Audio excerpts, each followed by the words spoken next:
என் கண்ணு வேணும்னு கேட்டியாமே? ஆமாங்க, கஸ்டமர் தான் கேட்டாங்க யூனிகார்ன் கேக்கு வேணும் அப்படின்ட்டு.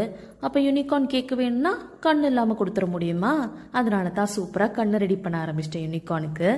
இப்போ பார்த்தீங்க அப்படின்னா இந்த மாதிரி ரோல் அவுட் பண்ணிவிட்டு ரெண்டாக டிவைட் பண்ணி எடுத்துக்கணும்.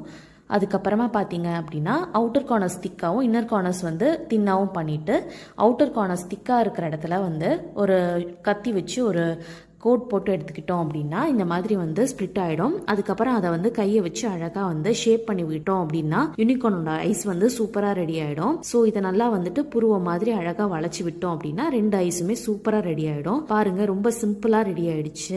வெஞ்ச ஃபாண்டன் ஃபிகர்ஸ் எல்லாத்தையுமே வந்து ஏர்டைட் பாக்ஸில் போட்டு காய விட்டுட்டோம் அப்படின்னா ஒரு 1 or 2 daysல நல்லா காஞ்சிடும். அதுக்கப்புறமா வந்து நம்ம இந்த ஃபிகர்ஸை வந்து நம்ம கேக் பண்ணுற இதில் வந்து யூஸ் பண்ணிக்கலாம். ஸோ பாருங்க, ரொம்ப சிம்பிளாக செஞ்சிட்டோம். இன்ட்ரெஸ்டிங்கான வீடியோஸ் பார்க்கறதுக்கு மறக்காம நம்ம சேனலை சப்ஸ்கிரைப் பண்ணிக்கோங்க. தேங்க்யூ.